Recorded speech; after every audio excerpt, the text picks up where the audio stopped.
becomes very hard at the school to figure out how to be a developmental interaction teacher from person to person, because you're always experimenting. It's like you're always reinventing the wheel, you're always writing down new ideas. So it's almost like, it's funny, Montessori has this gate that's closed, developmental interaction, the gate's open, and it's so open that things are always changing, and it becomes very difficult for some teachers to kind of figure that out. Okay? Figure out how to be a decent teacher. Let's give a school, this is all like Head Start now. Well, it's the roots of it, but remember, and this is actually what I'm going to talk about in just a minute, if you look like from this edition of DAP to this edition of DAP, things changed. And the big word, those of you who have spent some time looking, and hopefully everybody has this new edition, the big change is all about intentionality. That's a big word that's emphasized quite a bit in this book.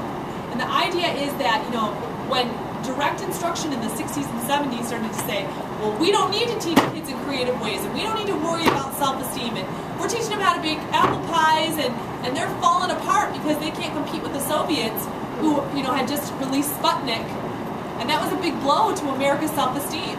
So all of a sudden there's this, we got to do academic rigor, we got to be really, really focused on that, and so developmentally appropriate practice came along and said, oh no, slow down, time out.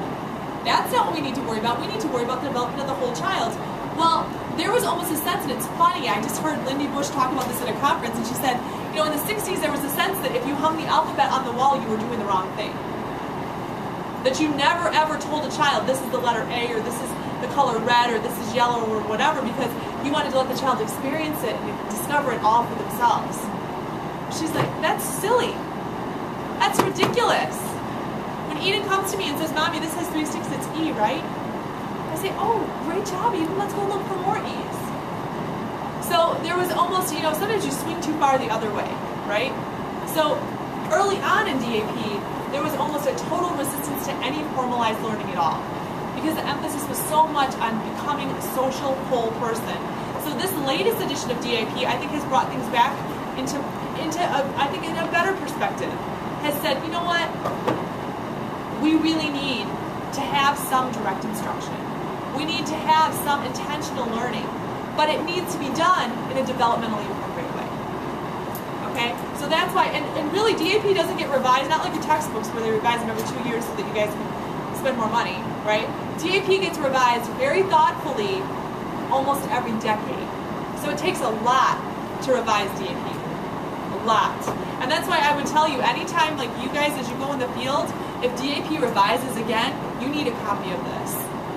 Because this is showing you, this is reflecting that there have been significant changes to the field. Okay? Alright. Oh, we're almost done with this. Alright, what's the curriculum for, so now that we know that there's kind of a lack of curriculum, what is the curriculum? What's the curriculum? I'll ask group. We got down the development interaction, class, and organization business represent a crucial component of the learning environment and are necessary for the program goal. Class interventions will allow and move about freely from their visiting, they groups, choose activities, and accept a variety of materials. And in typical preschool classroom, there are clearly marked areas for painting, water play, block building, hand play, and looking at work. Table group will serve as a place for snacks and art-related activities, table games, and learning, which is based on similar general materials that would reflect their interests. What does that sound like? What does that sound like? That's nice. Sounds like school, right? Like preschool, like what preschool should be.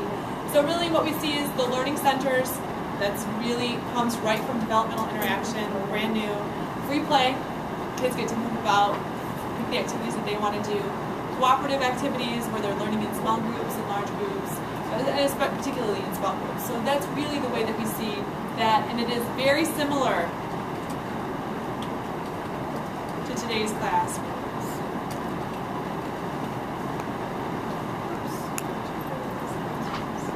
Alright, so now when we look at the creative curriculum and developmental continuum, do you guys see some connection there? Mm-hmm. Between developmental continuum, between high scope, and the core, their assessment piece, you should really see that connection, because really both things have come from developmental interaction. The difference is now we do tend to have a more organized curriculum, okay? And still, if you look at creative curriculum, does creative curriculum tell you exactly what to do? What the units are? Do they say, okay, week 1 you're going to do alphabet, week 2 you're going to do this, week 3, do they? No, and does High Scope tell you that? Week 1 you're going to do this, week 2 you're going to do this. No, what do they tell you instead? They give you they give you the goals. Here are the goals of what you should do. Now you create your own curricula. Do you see that? That comes from developmental interaction, which said, I cannot give you a curriculum because I don't know what group of children that you have. And that is very intentional on their part. So it's important to understand that. A lot of people would say, I don't really like that because I really want to know, what do I teach this week? And I want a curriculum guide. And, that's what you do in schools a lot of times. You get a curriculum guide. But that is not the approach that we have taken as a profession, as an organized profession, because it does not work for children. And if we truly believe that the root of good interpersonal skills comes in childhood, then we do focus on those social skills and emphasize that more strongly than other things. Yes? But it's sad to see that so much. They get this during preschool. Right. And then no other time in their education. And it's very being sad. Pushed further and further back. Like, they're trying to even take it out of the preschool. Absolutely. Absolutely. So. With the direct instruction. Yeah. Really take that away. All right. We are at 3 o'clock, and we did not get to direct instruction, but that's okay, because we're going to start next week with it. I will roll in the high scope and direct instruction. Really think it's going to be great, because direct instruction and what high scope does to direct instruction with the Perry Preschool project are very, very